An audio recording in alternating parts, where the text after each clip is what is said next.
What's up everyone? Today's tutorial is about how you can do your professional melanin skin tone retouching and color grading in Photoshop, and this tutorial is going to be a full frequency separation or skin retouching tutorial, and we're going to be using the frequency separation skin retouching technique, and we're also going to color grade this melanin portrait in Photoshop. I've realized I've been doing so many videos or tutorials about light skinned or light skin complexion models, so let me also do this melanin skin tone model so that we can learn how to edit our melanin portraits in Photoshop. So this tutorial is going to be a full frequency separation tutorial with no step skipped, so stick around and learn this amazing frequency separation technique for your skin retouching, and how we are going to color grade and do some little bit of eye whitening for this image. And before I can go ahead, this image was taken by Seyun Oderinde. I'm going to put his Instagram link in the description of this video so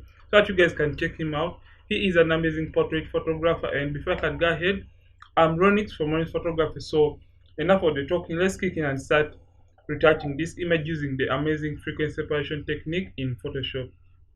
So let's start by duplicating the background layer twice. Just drag and drop here twice, or you can just click Ctrl J or Command J twice. Deactivate this by clicking on the eye icon, then select your background layer. So we can name this color, and we are going to name the above layer texture. So what frequency separation does, it divides the image into the color and the texture. So it gets the colors or the skin tones and puts them on one layer and puts the textures on another layer. So first of all, we are going to create our frequency separation group, or you're going to first of all divide the image into two so that you can work on the colors separately and the textures separately. So click on the color layer, make sure it is selected, then come to filter right here, then come to blur, and come to Gaussian blur. So when you click that, this is what will happen. You get this little box, so make sure you look for an area that has more skin texture than the rest of the skin. So we are going to slide until we are seeing less of the skin texture, because we want to remain with only the colors, and maybe when we are still seeing the facial structures. So let's slide this until we are seeing less of the skin texture, because it is this step that determines the amount of skin texture that you'll have in your final image. So you have to be careful with this step. So click OK, then come to your, it is going to take a little while, so come to your texture layer right here and click on it. Click on the eye icon to activate it, then come to image, then come to apply image. So when you come to apply image, this will be your initial settings. So remember, you're subtracting the texture now from the color layer right here. So come and now select the color layer. Remember, you're subtracting the textures from the color layer. So come and click on subtract. Make sure your scale is 2 and offset 128. The opacity 100. Make sure these two are not checked, and make sure invert is not checked. So click OK. Then we are going to come to the blending option so that we can reveal this image yet again. You can see now this layer right here only has skin texture. You can see that. So come to the blending and click linear light. So when you click on linear light, your image will come back the way it was. So to see that we did a frequency separation successfully, we are going to come and click on these two layers. Click Ctrl or Command G on the keyboard to group them. So we can name this frequency separation. I'm going to abbreviate that.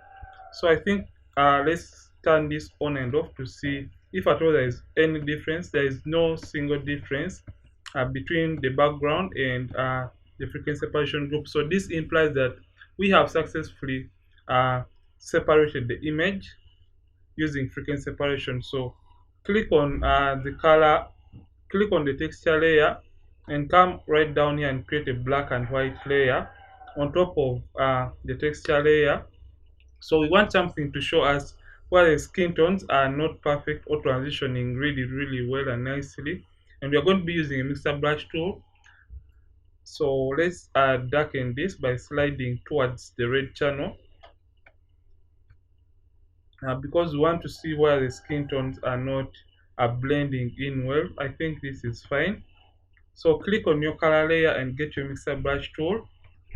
Or you can just right click under the brushes to get your mixer brush tool, and make sure it is a clean brush, because I want the brush to clean itself after each and every stroke. That's the reason, that's why you have to clean the brush. Make sure this right here is checked or selected. And for the wetness, we're going to be using wetness of 10%, because we want to still retain the skin texture in this image. And the load, we're going to be using 75, the mix at 90, and the flow 100. Make sure sample all layers is not checked.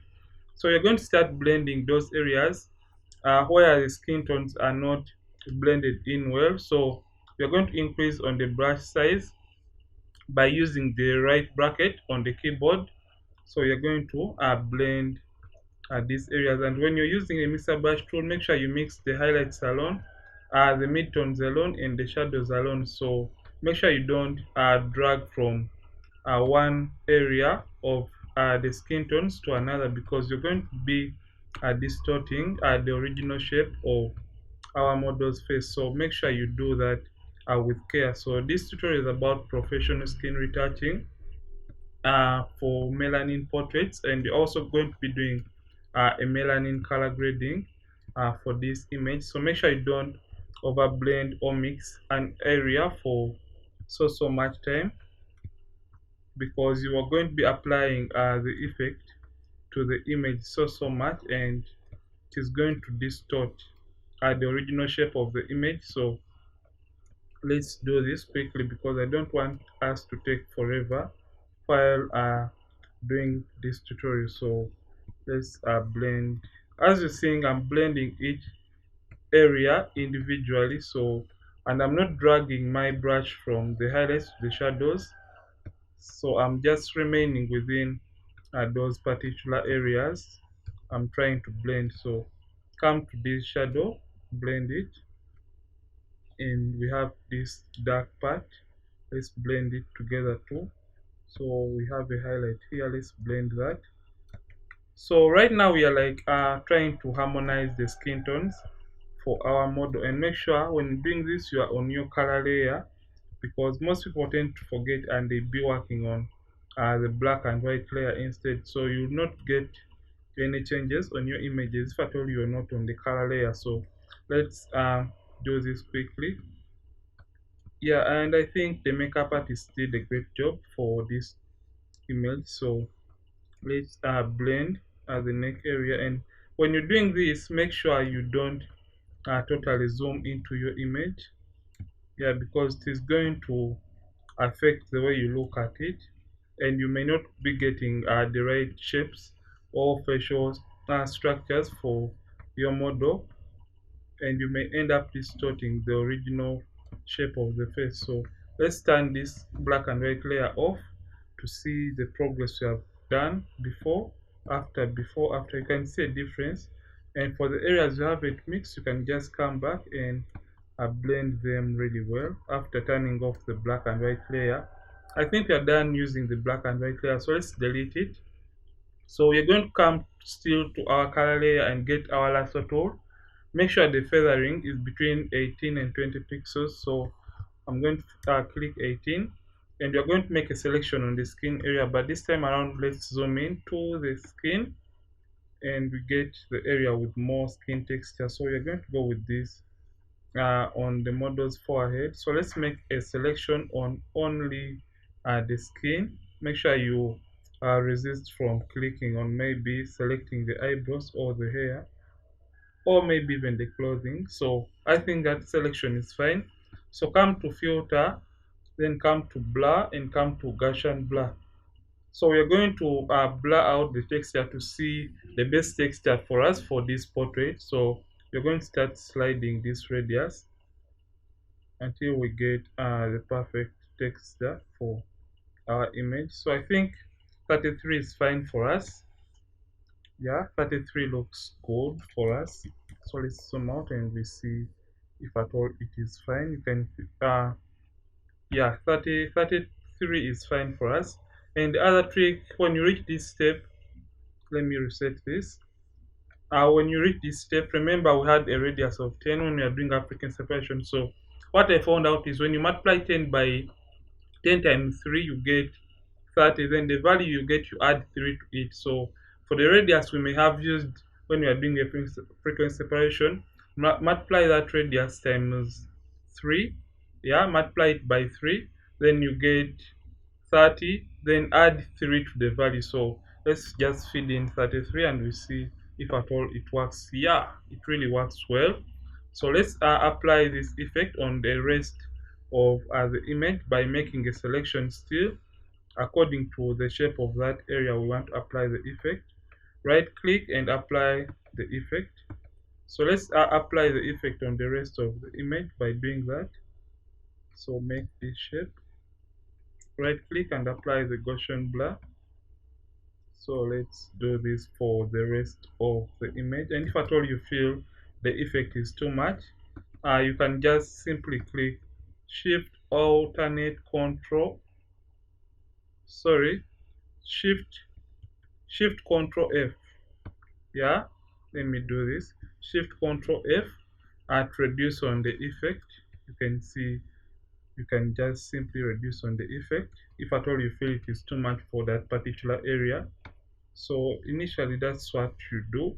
So we are just applying the effect on the rest of the skin. So this step is more of fine tuning those areas we may have left out when we are kind of using the mixer brush tool. So this step is more of fine tuning our image and getting those areas we may have accidentally or unintentionally skipped when we are using the mixer brush tool. So this is like the fine tuning step for our portraits. And stick around, I'm going to show you guys how I usually get those beautiful melanin skin tones for my portraits. So stick around and watch this tutorial, because after this I'm going to show you guys the amazing global dodging and burning and what it the difference it makes to the images. So let's do this quickly so that we can do less of the talking and we do more of the learning. So let's, and what I've realized, most people, almost retouchers, tend to forget these vital areas, the neck and maybe the arms and the chest areas. Make sure you also apply that to all areas on the model skin, because it is going to really matter and it is what people are going to judge your retouching skills. So let's just apply this. So I think we are fine. So let's turn this on and off to see our progress so far. Before, after, before, after. And if at all you would like to apply the effect on the nose area on this highlight, you can apply it, but you can really fade it out, because I've realized most people, when they use frequency separation, they tend to flatten the nose by applying the same Gaussian blur radius or to this image. So let's fade this effect because we want to get this highlight back somehow. Shift Control F on the keyboard and let's reduce on the effect of that area. So we have applied the effect, but we still have this. So I think we are done with that. So let's see the image before, after, before, after. So right now I don't think I'm going to be doing the global dodging and burning. Let's first of all remove the blemishes, then after that we can color grade this beautiful image. So you can use the spot healing brush tool or the clone stamp tool. So for this tutorial, make sure you select your texture layer. Remember, the blemishes are part of the skin textures. So just dab over and make sure your clone stamp tool is bigger than the blemish you're trying to eliminate from the model skin. So let's do this quickly. Or you can use the clone stamp tool, and when you're using the clone stamp tool, make sure you select. You can see when using a clone stamp tool, make sure you right click or hold down the alternate key on the keyboard to apply the effect. Let me show you guys. So for the clone stamp tool, just come and hold down the alternate button, yeah, to sample from a clean area and just paint over the blemish you're trying to remove. So alternate, sample, and now paint over the blemish. So that is basically what you do. So right now let's see the progress before after. You can see how the image has been transformed. So let's do color grading for this portrait, yeah. And now come right to the black and white adjustment layer and create a black and white layer on top of the frequency separation. Then come to the blending, and now first of all click on multiply, and when you click on multiply the image will be totally dark. So come and reduce on that effect right there. And now we're going to come back and create a second black and white layer right here. And now for this time around we are going to be using overlay, because we want to get those rich melanin skin tones for our image. So come and reduce on the opacity of this effect. You can see we have reduced on the effect. So you're going to come and come to selective color, and you're going to reduce on the yellows in the reds. So let's turn down the yellows to around -9, and we're also going to turn down the magentas for this image. So let's leave it at -6. Then we're also going to come to the brightness and contrast. Remember, these two black and white layers kind of darken the image, so I'm going to activate use legacy, and I'm going to add a little bit of contrast around 2, and I'm going to brighten up this beautiful portrait. I think around 6 will do. So let me group all my color grading, Control G, and I'm going to name this color grading. I hope that is fine. So color grading, you can see the before after. You can see how beautiful we have gotten those uh, how easily we have gotten those melanin skin tones. So let's do a little bit of eye whitening, eye and teeth whitening for our model, because we want the eyes to also pop too.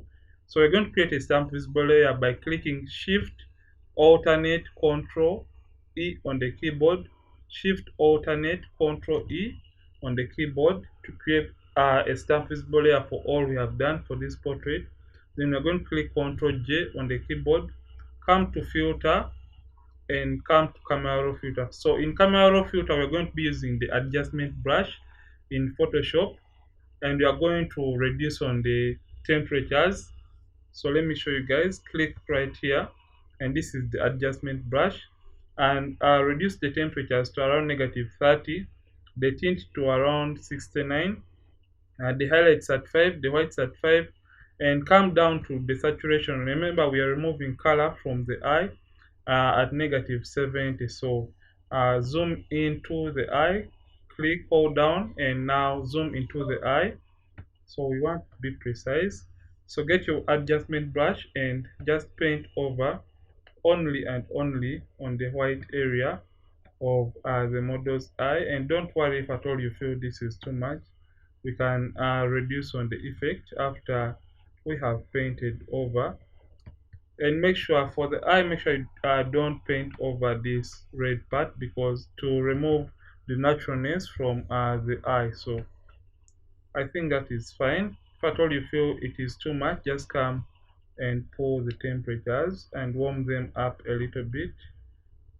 So I think 16 is fine, so click OK.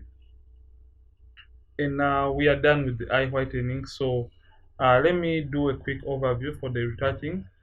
This tutorial has been about professional high-end skin retouching for melanin portraits and color grading. So first of all, we did frequency separation, and we used the mixer brush tool in the lasso tool method. Then we came and did you can see before after. Then we came and we did the melanin skin tone color grading for this beautiful image. You can see before after. Then we came and created a stamp visible layer by clicking Shift, Alternate, Control E on the keyboard. and we came to camera roll. We used the adjustment brush in Photoshop or in camera raw, and we did the eye whitening. You can see the before and after. So this tutorial has been about frequency separation for our melanin skin tone portraits and color grading. And let's see the before and after. You can see how beautiful we have retouched this image within just a few minutes, and this image was taken by Seyun Oderinde. And if at all you love this tutorial, don't forget to hit the like button and give us feedback in the comment section, and don't forget to subscribe if at all you have just landed onto this tutorial from this channel for the very first time. I'm Ronix from Ronix Photography. Thank you for watching, and I'll see you in yet another tutorial on this channel.